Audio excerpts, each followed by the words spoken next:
દીપક અને મારી શાદીને 5 વર્ષ થઈ ગયા હતા, પણ હજુ સુધી અમારું કોઈ બાળક નહોતું. દીપક મારા પર પૂરો વિશ્વાસ કરતા હતા. હું વાંજી હતી, પણ મેં દીપકને ખોટું કહ્યું હતું કે ડૉક્ટરે કહ્યું છે. દીપકે મારી વાત માની લીધી હતી, પણ હવે હું વધારે ખોટું નહીં બોલી શકું. ખોટું બોલતા બોલતા હું થાકી ગઈ હતી. મેં નક્કી કર્યું કે મારે મારા પતિને સાચી વાત કહી દેવી જોઈએ. હવે હું તેને આ રીતે છેતરીને નહીં રાખું. તેને સાચું કહેવા પહેલાં મેં એકવાર મારી મમ્મીને ફોન કર્યો અને પૂછ્યું, મમ્મી, હવે મારે શું કરવું જોઈએ? મમ્મીએ કહ્યું, તું એમ કર, તારા પતિની બીજી શાદી કરાવી દે. તારો પતિ તારો અહેસાનમંદ રહેશે અને તને છોડવાનું ક્યારેય વિચારશે નહીં. મમ્મીની વાત સાંભળીને મને ખૂબ ગુસ્સો આવ્યો, સાથે જ દુઃખ પણ થયું. મને લાગ્યું કે મારી મમ્મી મારી સાથે દુશ્મની કાઢી હતી. હું ગુસ્સાથી બોલી, મમ્મી, મને તમારી પાસેથી આવી વાતની બિલકુલ આશા નહોતી. એટલું કહીને મેં ગુસ્સાથી ફોન બંધ કરી દીધો. સાંજે જ્યારે દીપને બોલ્યો, શું વાત છે રૂપાલી, તે રૂમમાં આટલો અંધારો કેમ કરી રાખ્યો છે? હું બોલી, મારી કિસ્મતમાં જ અંધારું લખાયું છે. એ અંધારનું શું કરું? હું તો ઉજળી ગઈ છું. દીપકે કહ્યું, તું પાગલ તો નથી થઈ ગઈ? આવી વાતો કેમ કરે છે? હું તારો પતિ તારી પાસે છું, અમારી પાસે બધું છે. પછી બેસીને તને શું થયું છે? મેં દીપકને ફરીથી બધી પાસે છું અને હું ક્યારેય એમાં નહીં બની શકું. આજે હું ડોક્ટર પાસે ચેકઅપ કરાવવા ગઈ હતી. તેણે કહ્યું છે કે તું વાંજી છે અને હવે તું આખી ઉંમર બાળક જન્માવી નહીં શકે. મારી વાત સાંભળીને દીપકના ચહેરા પર એક ક્ષણ માટે ઉદાસી છવાઈ ગઈ, પણ તરત જ તેણે મારો હાથ પકડી લીધો અને કહ્યું, કોઈ વાત નહીં રૂપાલી, મારા માટે તું જ પૂરતી છે. મને તારા સિવાય કંઈ જોઈતું નથી. દીપકના સાંત્વનથી મારો મૂડ સુધરી ગયો, પણ એક દિવસ આ વાત મારી સાસુને પણ ખબર પડી ગઈ અને તેમનો મૂડ ખૂબ ખરાબ થઈ ગયો. એક દિવસ અમારી પાડોશણ અમારા ઘરે આવી હતી. મારી સાસુ તેને કહેવા લાગી, તું મને કોઈ સારી છોકરી શોધી આપ, કારણ કે પાડોશણે કહ્યું, તારી પહેલી વહુને શું થયું જે તું તારા દીકરાની બીજી સ્ત્રી કરાવવા માંગે છે? ત્યારે મારી સાસુએ કહ્યું, એ બેચારી તો વાંજી છે. હવે અમારે અમારી નસ્લ વધારવી છે ને, એટલે મારે મારા દીકરાની બીજી શાદી કરવી પડશે. આ બધી વાતો સાંભળીને હું ધ્રુજવા લાગી. જ્યારે દીપક ઘરે પાછો આવ્યો તો મેં રડતા રડતા તેને આખી વાત સંભળાવી. દીપકે મારો હાથ પકડ્યો અને મને રૂમમાંથી બહાર લઈ ગયો. મમ્મી, રૂપાલી, હું કોઈ છોકરી વિશે વિચારી પણ નહીં શકું. અને રૂપાલી સિવાય હું કોઈ છોકરની સાથે વધુ મોહબ્બત છે અને મને બાળકો કરતાં મારી પત્ની સાથે વધુ મોહબ્બત છે. મારી સાસુએ ગુસ્સાથી માથું હલાવ્યું અને કહેવા લાગી, આજ સુધી મેં આવો મર્દ નથી જોયો જે પોતાની વાંજી પત્નીના આટલા નાજ નખરા ઉઠાવે. જ્યારે દીપકની વાતો સાંભળીને મારો હોંસલો વધી ગયો.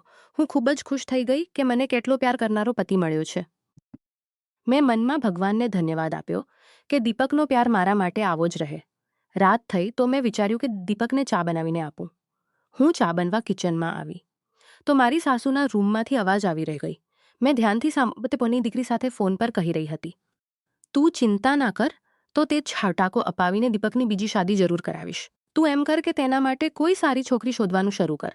આ વાતો સાંભળીને મારા હૃદય પર ભારે બોજો પડ્યો. હું ચા બનાવ્યા વગર જ રૂમમાં આવીને લેટ થઈ ગઈ. મને હવે મારી મમ્મીનો વિચાર આવ્યો, પણ પાછલી વખતે તેમણે જે છોડી તેઓ પણ મારી સાસુની જેમલા આપી હતી તે મને બિલકુલ ગમી નહોતી. મેં ના ઈચ્છતા પણ મારી મમ્મીને ફોન કરી દીધો અને હું રડવા લાગી. મમ્મીએ કહ્યું, રૂપાલી બેટા, તું ક્યાં ગાયબ થઈ ગઈ હતી? મારી સાથે વાત કરવાને મને આશ્ચર્ય થયું. મને તો ખબર જ નહોતી કે મારા માટે તડપી રહી હશે. હું કહેવા લાગી, મમ્મી, મારી જિંદગી પહેલાં તો ખૂબ સારી હતી, પણ જ્યારથી મને આ વાતની ખબર પડી છે કે હું વાંજી છું ત્યારથી હર વખત મારા માથા પર તલવાર લટકતી રહે છે.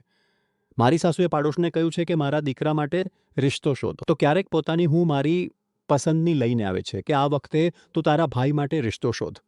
મમ્મી, દીપક ખૂબ જ સારો માણસ છે, મારા માટે પોતાની મા સાથે લડી જાય છે, પણ આખરે તો મર્દ જ છે ને. ક્યાં સુધી મને પોતાના દિલની રાણી બનાવીને રાખશે? એકના એક દિવસ તો તેને આ વાતનો અહેસાસ થઈ જશે કે તેની જિંદગીમાં પણ એક બાળક હોવું જોઈએ અને તેણે બીજી શાદી કરી લેવી જોઈએ. મમ્મી કહેવા લાગી, મને અહેસાસ છે કે આ સમયે તારા પર શું બીત રહ્યું હશે, એટલે જ તો તને એ દિવસે આ વાત કહી હતી કે તું દીપકની બીજી શાદી પોતાના હાથે કરાવી દે. તે પોતાની કરોડોની જાયદાદ યું જ તો છોડીને નહીં જાય. જાહેર વાત છે કે તેને વારસ હોવો જોઈએ. આજે નહીં તો કાલે તે બીજી શાદી વિશે જરૂર વિચારવા લાગશે. જો તારા પતિએ પોતાની મરજીની છોકરી સાથે શાદી કરી લીધી તો પછી વિચાર કે તારું શું થશે? મારી માન્યતા તો કોઈ ગરીબ ઘરની છોકરી સાથે તેની શાદી કરાવી દે. તે તારી સામે દબાઈને રહેશે અને તારી અહેસાનમંદ પણ રહેશે અને ક્યારેય તારી જગ્યા મેળવવાની કોશિશ નહીં કરે. બાળકો જન્માવશે તો તું પણ બરાબરની માં કહેવાયની હકદાર થઈશ. મમ્મીની વાતો સાંભળીને મને લાગ્યું કે તેઓ બિલકુલ સાચું કહે છે. હું બોલી, મમ્મી, તમારી નજરમાં કોઈ આવી છોકરી હોય તો મને જરૂર કહેજો. મેં વિચારી લીધું હતું કે દીપકની બીજી શાદી કરાવ્યા વગર મારો આ ઘરમાં ગુજાર શક્ય નથી. જો કે આ વાત મારા દિલ પર કોઈ કયામતની જેમ ગુજરી રહી હતી કે હું પોતે પોતાના હાથે પોતાના પતિની શાદી કરાવી રહી છું. પણ આ મારી મજબૂરી હતી અને મને દીપક પર વિશ્વાસ હતો કે દીપકનો પ્યાર મારા માટે ક્યારે ઓછો નહીં થાય. એટલે હું ઘરવાળાઓથી છુપાઈને દીપક માટે છોકરી શોધવા લાગી. હું ગામની રહેવાસી હતી. ગામના ચૌધરી અને સરપંચની એકલોતરી દીકરી હતી. મારા માતા પિતા અને ભાઈઓ મારા પર જાન છાંટતા હતા. મારી જિંદગી ખૂબ જ સુંદર હતી. પણ મને ફક્ત એક વાતની કમી હતી અને તે એ હતી કે મારું રિશ્તું મારા મા બાપે બચપણમાં જ નક્કી કરી રાખ્યું હતું. અને જે છોકરા સાથે મારું રિશ્તું નક્કી હતું તેનું નામ મનોજ હતું. તેણે આજ સુધી શાળાની શકલ પણ નહોતી જોઈ. જ્યારે મેં ઇન્ટર કર્યું હતું, અમારા ગામમાં છોકરી જો ઇન્ટર પાસ કરી લે તો ખૂબ મોટી વાત માનવામાં આવતી. અને પછી મનોજ ખૂબ જ અજીબ ઇન્ટ પાસ કરી લે તો ખૂબ જ અજીબ પ્રકારનો માણસ હતો. શિક્ષણ તો મારા ભાઈઓએ પણ મેળવ્યું નહોતું, પણ તેઓ તો સુલઝાયેલા હતા. વાત કરવાની રીત તેમને આવડતી હતી. મમ્મીએ મારા ભાઈઓનું પાલન ખૂબ સારી રીતે કર્યું હતું. પણ ગામની દરેક બીજી છોકરી સાથે તેનો ચક્કર ચાલતો હતો. તેની આવી હરકતોના કારણે મને તેના પર ખૂબ નફરત થઈ ગઈ હતી. મનોજની એક વાત જે મને ખૂબ ખરાબ લાગતી હતી તે એ હતી કે ગામની દરેક બીજી છોકરી સાથે ચક્કર ચલાવવા છતાં તે મારી સાથે મોહબ્બતનો વંદાવો કરતો હતો. મને રૂપાલીની જગ્યાએ રાધા કહીને બોલાવતો હતો. મને કહેતો કે રાધા, હું તારા વગર મરી જઈશ. અને હું મનોજને કહેતી કે તારા માટે તો ગામની સારી છોકરીઓ છે, તો તું મારી પાછળ કેમ પડ્યો છે? ત્યારે તે કહેતો કે કૃષ્ણ તો ફક્ત રાધાની જ હોય છે, બાકી તો સારી ગોપીઓ છે. એક વખત મનોજ મારા માટે ગામના મેળામાંથી કાચની ચૂડીઓ લઈને આવ્યો હતો. મનોજની આવી લુફર હરકતોથી મને ગુસ્સો આવતો હતો. હું મનોજની લાવેલી ચૂડીઓ પોતાના પગ નીચે નાખીને તોડી નાખતી હતી. મારી આ હરકતથી મેં પહેલી વખત મનોજની આંખોમાં આંસુ જોયા હતા. અને મનોજની આંખોમાં આંસુ જોઈને મને પોતાની ભૂલનો અહેસાસ થયો હતો. પણ મનોજ એટલો નીચો હતો કે બીજા જ છોકરી સાથે ઘૂમતો હું પોતે પોતાની આંખોથી જોયો હતો. અને પછી મારા દિલમાં જે તેના માટે થોડી સહાનુભૂતિ જાગી હતી તે પણ ખતમ થઈ હતી. મમ્મી પાપા સાથે વાત કરતી તો તેઓ કહેતા કે કોઈ વાત નહીં, મનોજ હજુ બાળક છે, પોતે જ સંભળી જશે. ખેર, કેટલાક વર્ષ પહેલા મારા મોટા ભાઈએ ગામમાં હોસ્પિટલ બનાવવાની અરજી કરી હતી. તે જ દિવસોમાં એક ટીમ ગામમાં આવી હતી અને જમીન વગેરેની તપાસ કરી રહી હતી. અને પછી ગામમાં એક ખૂબ મોટી હોસ્પિટલની બુનિયાદ નાખવામાં આવી હતી. ત્યાં સૌ લોકો પાપાના ડેરામાં રોકાતા હતા. કેટલાક દિવસ બાદ ટીમ પાછી ચાલી ગઈ હતી. પણ એક માણસ એવો હતો જે પાછો નહોતો ગયો અને તેનું નામ હતું દીપક. તેને ગામની આબોહવા ખૂબ સારી લાગી હતી. અહીં કેટલાક દિવસ રહેવાનો ઈરાદો કર્યો હતો. એક દિવસ હું મારી સહેલીઓ સાથે નીકળી તો મારી નજર દીપક પર પડી. પહેલી જ નજરમાં દીપક મને પસંદ આવી ગયો. દીપકની આંખોની ચમક જણાવી રહી હતી કે હું પણ તેને પસંદ આવી છું. અને પછી આગલી વખત હું દીપકને પોતે જ મળવા ચાલી ગઈ. તે મને જોઈને હસી પડ્યો અને કહેવા લાગ્યો, મને પણ તારી રાહ જોવી હતી. તેણે મને પોતાનો મોબાઈલ નંબર આપ્યો. હું મમ્મીના ફોનથી તેને ફોન કરતી હતી અને અમારી બંનેની મોહબ્બત પરવાન ચડવા લાગી. તે કહેવા લાગ્યો, હું તને મારી જિંદગીમાં સામેલ કરવા માંગુ છું. ત્યારે હું તેને મારા મંગેતર મનોજ વિશે બધું કહી દીધું. તે મારી વાત સાંભળીને ખૂબ આશ્ચર્યચકિત થયો. કહેવા લાગ્યો, તે તો ખૂબ જ અજીબ માણસ છે. હું તેની સાથે 2 મિનિટ ઊભો રહીને વાત પણ નહીં કરી શકું. તું તેની સાથે આખી જિંદગી કેવી રીતે ગુજારીશ? હું દીપકને કહેતી, તું પોતાનું રિશ્તું લઈને પર તરસ આરે આવ. શક્ય છે કે મારા માતા પિતાને મારા પર તરસ આવી જાય. દીપકે હા પાડી હતી અને પાછા શહેર બાદ પોતાની બહેન અને પોતાની મા સાથે પાછો લૌટ્યો હતો. તેણે મારું રિશ્તું માંગ્યું હતું પણ મારા પાપાએ ના પાડી હતી. હું ખૂબ બેચેન થઈ ગઈ હતી. હું હર વખત રડતી રહેતી હતી. મારી ભાભી અને મારી મમ્મી મારી દિલજોઈ કરવાની કોશિશ કરતી હતી. એક દિવસ મેં પાપા સાથે વાત કરવાનો નિર્ણય લીધો. મેં તેમને કહી દીધું કે હું મનોજ સાથે શાદી નહીં કરી શકું. પાપાએ મારા માથા પર હાથ મૂક્યો અને બોલ્યા, બેટા, મેં મનોજની માને વચન આપી રાખ્યું છે. હું મનોજની સ્વર્ગીય માને કરેલું વચન અને હવે તે આ દુનિયામાં નથી. હું મનોજની સાંભળીને મને ખૂબ દુઃખ થયું. પાપાની વાત સાંભળીને મને ખૂબ દુઃખ થયું. મારી આંખોમાં આંસુ આવી ગયા. તે સમય સાથે સાથે ઠીક થઈ જશે. સ્ત્રી જો સારી અને વફાદાર હોય તો ખરાબથી ખરાબ છોકરો પણ ઠીક કરી લે છે. પાપા એમ કહીને બહાર નીકળી ગયા. મેં તરત જ દીપકને ફોન કર્યો. તેણે કહ્યું, તું ચિંતા ના કર, હું તને આ રીતે બરબાદ થવા નહીં દઉં. હું તને લેવા આવું છું. અને પને આ રીતે બરબાદ થવા નહીં દઉં. હું તને લેવા આવું છું. અને પછી હું પણ દીપક સાથે શહેર ભાગી આવી. પણ હું મજબૂર હતી. હું દીપકને ગુમાવવાની બદનામી થશે. દીપકે મારી સાથે શાદી કરી અને મને પોતાના ઘરે લઈ ગયો. પણ જ્યારે દીપકની માને ખબર પડી કે દીપક મને ઘરથી ભગાડી લાવ્યો છે તો તેણે કહ્યું, બેટા, તું ગામના ચૌધરીનો મુકાબલો નહીં કરી શકે. મને ડર છે કે તે તને કોઈ નુકસાન ન પહોંચાડે. દીપક પણ એક કરોડપતિ બાપનો દીકરો હતો. પણ મારી સાસુ થોડી જૂના વિચારોની માલિક હતી. તેમણે ઘરથી ભાગેલી છોકરીને વહુ તરીકે સ્વીકારી નહોતી. તેમણે મારા અને દીપક વચ્ચે ફૂટ પાડવાની દરેક શક કોશિશ કરી હતી, પણ દીપક એક સારો પતિ સાબિત થયો હતો. જિંદગીના દરેક વળાંક પર તેણે મને ઇજ્જત આપી હતી. આ પણ વન કૃપા હતી કે મારા પાપા અને ભાઈઓએ મારો પીછો નહોતો કર્યો. નહીં તો મારી જિંદગી નરક બની જાત. ખેર, નરક તો હવે પણ બની રહ્યું હતું, કારણ કે મને આ વાતની ખબર હતી કે હું વાંજી છું, બાળક જન્માવી નહીં શકું. મને એવો વિચાર આવતો હતો કે મારી સાથે આ બધું મારા મા બાપની બદદુઆનું પરિણામ તો નથી. ખેર, હવે મેં પોતાના પતિને બીજી શાદી કરાવવાનો વિચાર કરી લીધો હતો. હું મારી સાસુની જીદની આગળ પોતાની જિંદગી તબાહ થવા દેવા નહીં ઈચ્છતી હતી. એટલે મેં મારી સાસુથી છુપાઈને મોહલ્લાની એક ઔરતને થોડા પૈસાના બદલામાં પોતાની સાથે મેળવી લીધી હતી. મેં તેને કહ્યું હતું કે તું મને કોઈ મજબૂર ગરીબ લાચાર છોકરીનું રિશ્તું લાવી આપ, અને આ વાત કોઈને ખબર ન પડવી જોઈએ. તે ઔરતે ખૂબ જ ગુપ્ત રીતે મને પોતાના ઘરે બોલાવી હતી. તેણે મારી સામે એક છોકરીની તસવીર રાખી હતી. હું તેની સુંદરતા જોઈને જ દંગ રહી ગઈ હતી. એવું લાગતું હતું કે તે જાણે ચાંદનો ટુકડો છે. રિશ્તો કરાવનારી તે ઔરત કહેવા લાગી, રિશ્તો કરાવનારી તે છોકરી અનાથ છે અને પોતાના ચાચા સાથની થઈ જાય. હું છોકરીની તસવીર જોઈને બોલી, આંટી, હું ક્યારેય પોતાના પતિની શાદી આ છોકરી સાથે નહીં કરાવું. તેનું હુસ્ન તો જુઓ. મારો પતિ તો તેના ઇશ્કમાં પાગલ જ થઈ જશે. તે ઔરતે કહ્યું, બેટા, આ રિશ્તો ખૂબ જ સારો છે. તેને આ ખૂબ જ સીધી સાધી છોકરી છે. તારી સામે નૈના નામની છોકરીનું રિશ્તું સ્વીકારી જ લીધું. હું તસવીર લૈના નામની છોકરીનું રિશ્તું સ્વીકારી જ લીધું. તો એક મોટો અજીબ સા મંજર જોવા મળ્યો. મારો તસવીર લઈને ઘરે પહોંચી તો એક મોટો અજીબ સામે બેઠો હતો. જ્યારે મારી સાસુ અને નનંદ તેની સામે બેઠી હતી. મારી નંદે બોલી, ભાઈ, તું એક વાંજી છોકરી સાથે જિંદગી કેમ ગુજારવા માંગે છે? મેં અને મમ્મીએ તારા માટે એક ખૂબ સારી છોકરી જોઈ છે. તું તેની સાથે શાદી કરી લે. જેના પર દીપકે બોલ્યો, તમે બંને હવે બસ કરો. મેં પસંદની શાદી કરીને કોઈ એટલો મોટો જુર્મ નથી કર્યો કે તમે મને હર વખત તાના આપતા રહો. મેં તમને કહી દીધું છે કે રૂપાલી સિવાય હું કોઈને સ્વીકાર નહીં કરું. તે મારી પત્ની છે. અને મરતા દમ સુધી વહી મારી પત્ની રહેશે. જ્યાં સાસુ અને નનવાતોએ મારા દિલને ચાણી કરી દીધું હતું. હું તેમને કંઈ બોલ્યા વગડીને મને ખૂબ હિમ્મા ચાલી ગઈ હતી. થોડી વાર બાદ દીપક પણ મારી પાછળ જ આવી ગયો હતો. તેણે કહ્યું, તું મમ્મી અને દીદીની વાતોને દિલ પર ના લે. હું બોલી, તમે બીજી શાદી કરી લો. દીપક મારી વાત પર આશ્ચર્યચકિત થઈ ગયો. હું કહેવા લાગી, હું તમને બીજી શાદીની ઇજાજત આપી રહી છું, પણ તમે મારી પસંદની છોકરી સાથે જ શાદી કરશો, પોતાની માની પસંદની છોકરી સાથે નહીં. દીપક કહેવા લાગ્યો, તારા સિવાય હું કોઈને સ્વીકાર નહીં કરી શકું. પછી તે તારી પસંદની હોય કે મમ્મીની પસંદની, તેનાથી કોઈ ફરક નથી પડતો. હું બોલી, મને બાળકની ઈચ્છા છે, તો અમારા ઘરે પણ બાળકો હશે. મારી તરસેલી મમતાને સુકૂન મળી જશે. દીપકે ઇનકાર કરી દીધો અને રૂમમાંથી બહાર ચાલી ગયો. જ્યારે હું ત્યાં જ બેસીને રડતી રહી. સાચું તો એ હતું કે મને બાળકોની કોઈ ઈચ્છા નહોતી. હું તો આ બધું ફક્ત દીપકને ગુમાવવાના ડરના કારણે કરી રહી હતી. ખેર, કેટલાક દિવસ મારા અને દીપક વચ્ચે નારાજગી રહી. પણ મેં તેને રડતા રડતા બીજી શાદી માટે તૈયાર કરી જ લીધો. પણ હું ખુશ નહોતી. નૈનાને પોતાની સહેલી બનાવી લીધી હતી. અને જે દિવસે નૈના મારી સૌતન બનીને મારા ઘરે આવી ત્યારે મારી સાસુએ ખૂબ હંગામો મચાવ્યો હતો. તેમણે દીપક સાથે પણ ઘણી લડાઈ કરી હતી કે ઓછામાં ઓછી બીજી શાદી તો મારી મરજીથી કરી લે. સાસુને યું જડતી જોઈને વાસ્તવમાં મને સુકૂન મળી જવો જોઈતો હતો.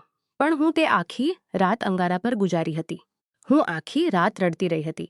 આ વિચાર મારી આંખોમાં ફક્ત મારા માટે મોહબ્બત હતી. આજે તે કોઈ બીજીને જોઈને હસી રહ્યો હશે. જે માણસની બાહોમાં હું હજુ સુધી સૂતી આવી હતી, આજે તેની બાહોમાં કોઈ બીજી સૂતી હશે. મને કોઈ પળ સુકૂન નહોતો મળતો. આખી રાત પલંગ પર કરવટો લેતી ગુજરતી. સવાર થઈ તો હું જલ્દીથી પોતાના રૂમમાંથી નીકળી આવી, કારણ કે હું દીપક સાથે મુલાકાત કરવા માંગતી હતી. પણ તે તો દિવસનું બજ વાગી જવા છતાં રૂમમાંથી નહોતો નીકળ્યો. હું મારી સૌતન નૈના પાસે પૂછવા ગઈ તો તેણે કહ્યું, દીપક તો સૂઈ રહ્યા છે. હું તેની તરફ ઘૂરીને જોઈને બોલી, તે તેને જગાડ્યા નહીં? ત્યારે નૈના રડવા લાગી અને બોલી, દીપકે મને કહ્યું છે કે તેમણે આ શાદી ફક્ત તારી અંદર પોતાનો હક ના જતાવું, નહીં તો તેઓ હું કોઈપણે છૂટાકો આપીને ઘરમાંથી કાઢી નાખશે. હું તારી પાસે માફી માંગુ છું. હું તેમને જગાડવાની હિંમત નથી કરી શકતી. જો તેમણે મને પોતાના ઘરમાંથી કાઢી નાખ્યો તો હું ક્યાં જઈશ? હું ફરીથી પોતાના ચાચાના ઘરે જવાનું વિચારી પણ નહીં શકું. મારા ચાતી મારા પર ઘણો જુલ્મ કરે છે. ખેર, મેં વિચાર્યું કે દીપક મારા પર નારાજ હશે. પોતે જ જ્યારે મૂડ સુધરી જશે તો રૂમમાંથી બહાર આવી જશે. પણ મારી આ ગલતફહેમી હતી. દીપકની શાદીને આજે 3જો દિવસ હતો, પણ તે હજુ સુધી રૂમમાંથી બહાર નહોતો નીકળ્યો. મને હવે અજીબ વિચાર સતાવવા લાગ્યા.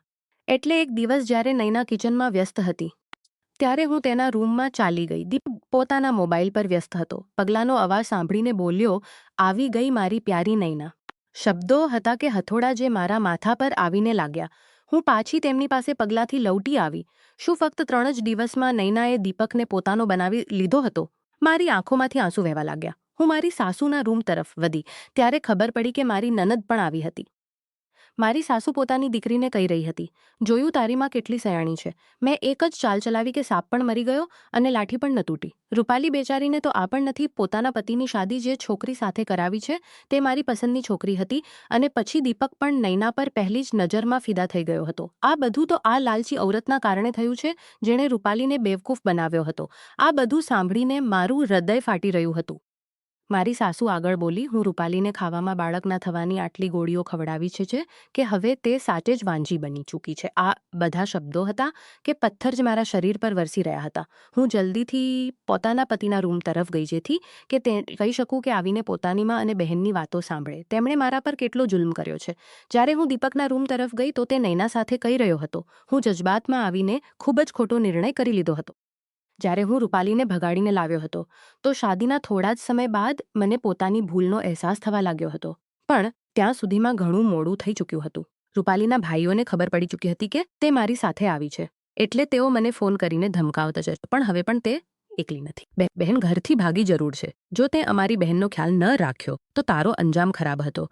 મને ખબર છે કે તે લોકો કેટલા ખતરનાક છે. હું ત્યાં રહીને આવ્યો હતો એટલે હું રૂપાલીને છોડવાનો વિચારી પણ નહીં શકતો હતો. હવે મમ્મીએ મોહલ્લાની એક ઔરત સાથે મળીને મારા પત્નીને પાગલ બનાવી દીધી છે અને મારી જાન નૈના તું પણ મને પહેલી જ નજરમાં ભાગી ગઈ છે. જિંદગીભર હવે તું મારી સાથે રહીશ. જિંદગીભર હવે તું મારી સાથે રહીશ. હા, હું આ શું સાંભળી રહી હતી? આ તે જ દીપક હતો જેના કારણે મેં પોતાને દાવ પર લગાવી દીધો હતો. હું દબાકા પગલે દીપકના રૂમમાં ચાલી ગઈ. તે મને પોતાની સામે જોઈને આશ્ચર્યચકિત. તેને કદાચ આશા નહોતી કે હું તેનો રાજ આટલી જલ્દી જાણી લઈશ. હું બોલી, "દીપક, જો છોડવું જ હતું તો યું જ છોડી દેત. વાંજી બનાવવું જરૂરી હતું શું? કોઈ માણસ પાસેથી ભગવાનની આપેલી સોગાત છીનવી લેવી એ તેનું લોહી કરી દેવા જેટલું છે. તમે બધાએ મળીને મને બેમોત મારી નાખ્યો છે." એટલું કહીને હું તેના રૂમમાંથી નીકળી આવી. તે મારી પાછળ આવ્યો હતો. રૂમનો દરવાજો ખટખટાવતો રહ્યો પણ મેં દરવાજો નહોતો ખોલ્યો. પછી તે જ રાત્રે હું દીપકના ઘરથી અને તેની જિંદગીથી હંમેશા માટે નીકળી આવી. હું હવે જિંદગીથી હંમેશામાં રહું છું. મેં દીપક સાથે હજુ સુધી છૂટાકો નથી લીધો કારણ કે હવે મને કોઈ પણ મર્દ પર વિશ્વાસ નથી. તો પછી છૂટાકો લેવાનો શું ફાયદો? હું મમ્મી સાથે ફોન પર વાત કરતી રહું છું. તેઓ મને મળવા પણ આવે છે. તેઓ મને ઘરે લઈ જવા માંગે છે. પણ મારામાં એટલી હિંમત નથી કે હું પોતાના ભાઈઓ અને પોતાના બાપનો સામનો કરી શકું. એક દિવસ પોતાની કિસ્મત પર બેસીને આંસુ વહાવી રહી હતી ત્યારે બહાર બેઠેલો ગાર્ડ મારી પાસે આવ્યો. તેના હાથમાં એક લિફાફો હતો. મને આપતા કહેવા લાગ્યો, "મેડમજી, આ લિફાફો એક આદમી તમારા માટે આપીને ગયો છે." તે લિફાફા પર નજર પડતા જ મને આવ્યો અને આ વિચાર સાથે જ બેહદ નફરત મારા દિલમાં ઉમડી. હવે તો મને દીપકના નામથી જ નફરત થઈ ગઈ હતી. પોતા પર હાસ્ય આવતું હતું કે ક્યારેક મેં દીપકને દિલો જાનથી ચાહ્યો હતો. જીવ ઈચ્છતું હતું કે હું લિફાફો ઉઠાવીને હમણાં બહાર ફેંકી દઉં અને પોતાના આ વિચારને પૂર્ણ કરવા માટે હું આગળ વધી હતી. પણ પછી મેં વિચાર્યું કે દીપક મારા માટે એટલો ક્યારથી મહેરબાન હોઈ શકે કે તે મને કોઈ ગિફ્ટ મોકલે? તે તો પોતાની નૈનામાં ખોવાયેલો છે અને જે કંઈ તેણે અને તેની માએ મારા સાથે કર્યું તેના બાદ તો હું દીપક પાસેથી કોઈ વાતની આશા સાથે કર્યું. કંઈક વિચારીને મેં તે લિફાફો તે ગાર્ડ પાસેથી લઈ લીધો અને અંદર રૂમમાં બેસીને જ્યારે તે લિફાફો ખોલ્યો તો મારી શ્વાસ ઉપરની ઉપર અને નીચેની નીચે રહી ગઈ. કારણ કે તેમાં તે જ રંગબેરંગી કાચની ચૂડીઓ હતી જે ક્યારેક મનોજે મને આપી હતી. તે ચૂડીઓને જોતાં જ મનોજનો ચહેરો મારી આંખો સામે ઘૂમી ગયો. હોય ના હોય, આ ચૂડીઓ મને મનોજે જ મોકલી હશે. હું તરત જ દરવાજા તરફ દોડી અને ગાર્ડને પૂછ્યું, "આ ચૂડીઓ તમને કોણે આપી?" તેણે કહ્યું કે જે આદમીએ આ ચૂડીઓ આપી હતી તે ક્યારનો જ ચાલી ગયો છે. પણ સાથે જ તે આદમીએ કહ્યું હતું કે જો રૂપાલી મેડમાં ચૂડીઓ તોડી નાખે તો તમે આ કાચની ચૂડીઓના ટુકડા સંભાળીને રાખી લેવા અને મને આપી દેવા. આ તૂટેલી કાચની ચૂડીઓના ટુકડા મારી આખી જિંદગીની પૂંજી છે. મનોજ અચાનક જ મારા લવ ફડફડાયા. મારી આંખોમાંથી બેહદ આંસુ વહી રહ્યા હતા. શું મનોજને હું હજુ પણ યાદ હતી? શું મનોજ હજુ પણ મારી આંખો સામે ઘૂમવા લાગ્યો? શું મનોજ હજુ પણ મારી સાથે મોહબ્બત કરે છે? પણ હું હવે કોઈ પર વિશ્વાસ નહીં કરી શકું. હું કાચની ચૂડીઓને હાથમાં થામીને પાછી રૂમમાં આવી ગઈ. અને બીજા દિવસે જ્યારે મારી મા મને મળવા આવી તો મેં મનોજ વિશે પૂછી જે વાર્તા મારી માએ મને સંભળાવી તે સાંભળીને મારું હૃદય તડપી ઉઠ્યું. મારી માએ કહ્યું કે જે દિવસે તું દીપક સાથે ઘરથી ભાગી ગઈ હતી તે દિવસે મનોજ ખૂબ રડ્યો હતો. તેની ચીસોથી આખું ગામ પોતાનું હૃદય થામીને રહી ગયું હતું. તે ચીસો પાડતો પાડતો ફક્ત રાધા રાધા પોકારતો હતો. મને યાદ આવ્યું કે મનોજ મને રાધા જ તો પોકારતો હતો. માએ કહ્યું, તારા જવાબ બાદ તે એકદમ બદલાઈ ગયો હતો. તેણે પોતાના બાપની સારી જમીનો વેચીને ગામમાં એક શાળા ખોલાવી હતી. શાળામાં ટીચર રાખીને તેણે ગામના બાળકોને ફ્રીમાં ભણાવવાનું શરૂ કર્યું હતું. સાથે સાથે શહેરમાં પોતાનો એક બિઝનેસ પણ ઊભો કર્યો હતો, જે ધીરે ધીરે તરક્કી કરતો ગયો અને હવે ભગવાનની કૃપાથી મનોજ પાસે પૈસાની કોઈ કમી નથી. પણ જેટલા તેના પાસે પૈસા છે એટલા જ પૈસાની કોઈ કમી નથી. એટલા જ તે ગરીબોને દાન કરી દે છે. તે કહે છે કે હું આટલા સારા પૈસા પોતાની પાસે રાખીને શું કરીશ જ્યારે મારી રાધા જ મારી પાસે ના તેના બોલે છે. બસ ચૂપચાપ પોતાનામાં ખોવાયેલો રહે છે. જ્યારે તારા પાપા અને હું તેને જોઈએ છીએ તો અમને અહેસાસ થાય છે કે તેની હાલતના જવાબદાર અમારી પોતાની દીકરી છે.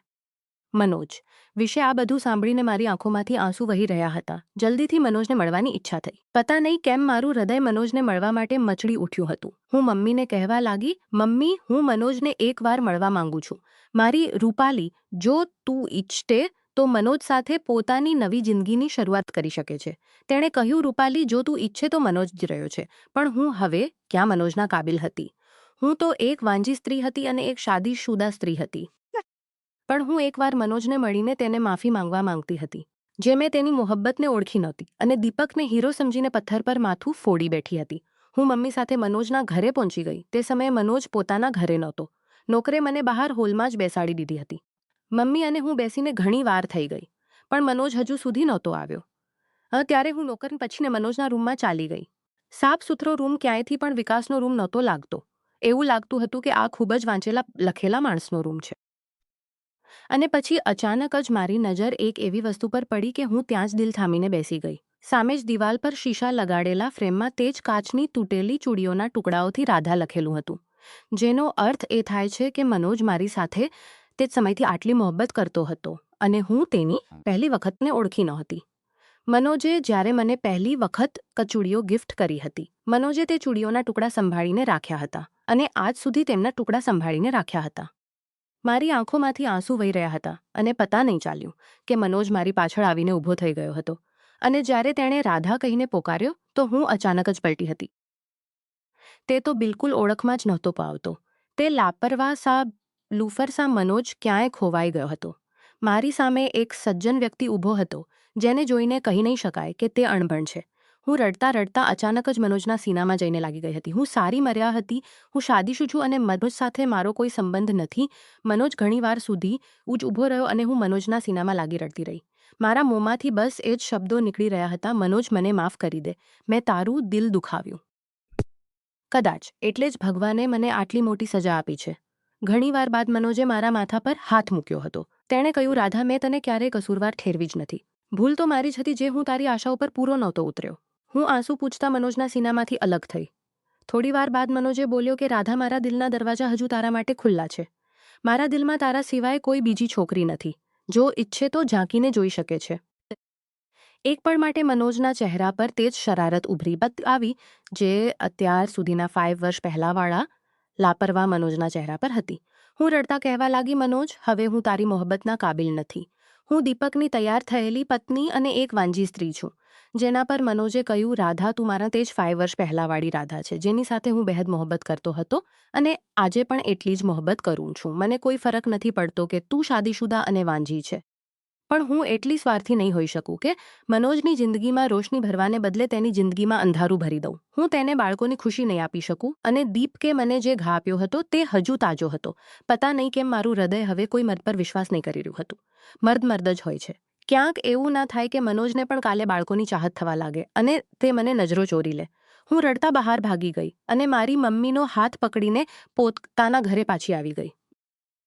મારા પાપા અને મારા ભાઈઓએ પણ મારી હાલત જોઈને મને માફ કરી દીધી હતી. બીજા દિવસે ફરી મનોજ મારી પાસે આવ્યો. તેણે ઉદાસી ભરેલા શબ્દોમાં કહ્યું, રાધા, મને ખબર આટલી ખોખલી છે કે ભગવાને મને બીજી વખત મોકો આપ્યો અને ત્યારે પણ તે મારી મોહબ્બતને ઠુકરાવી દીધી. જો આજે તે મારી મોહબ્બતને નહીં અપનાવી તો હું હંમેશા માટે તારી જિંદગીમાંથી ચાલીશ. ક્યારે તારી પાસે નહીં આવું. હું આ કાચની ચૂડીઓ તારા માટે લઈને આવ્યો છું. જો તને મારી મોહબ્બત સ્વીકાર હોય તો તેને પહેરીને બહાર આવી જા. નહીં તો તેને તોડીને તેના ટુકડા મારી પાસે લઈ આવ. એમ કહીને મનોજે તે કાચની ચૂડીઓ મારા બેડ પર રાખીને ચાલી ગયો. હું ઘણીવાર સુધી તે કાચની ચૂડીઓને જોતી રહી. ભગવાને મને બીજો મોકો આપ્યો હતો, એક સાચા પ્યારને પામવાનો મોકો આપ્યો હતો, અને હવે હું તે મોકાને છોડવાને ઈચ્છતી હતી. હું તે કાચની ચૂડીઓ ઉઠાવીને પોતાના હાથમાં પહેરી લીધી. જ્યારે હું બહાર નીકળીને આવી તો મનોજ મમ્મી સાથે વાતોમાં વ્યસ્ત હતો. મને બહાર આવતા જોઈને મનોજના ચહેરાનો રંગ બદલાઈ ગયો હતો. તે કદાચ એ જ વિચારી રહ્યો હતો કે હું ચૂડીઓના ટુકડા કરીને લઈ આવી છું, અને જ્યારે હું તેની સામે આવીને પોતાના હાથ સામે કર્યા તો તે ખુશીથી ઉછળી પડ્યો. તેણે મમ્મીનો લહેજ કર્યા વગર મારા હાથોને ચૂંચી લીધા હતા. મમ્મીએ ખાસ કરીને પોતાની હાજરીનો અહેસાસ કરાવ્યો તો તેણે જલ્દીથી મારા હાથ છોડી દીધા. હું હસતા પોતાના રૂમમાં ભાગી ગઈ.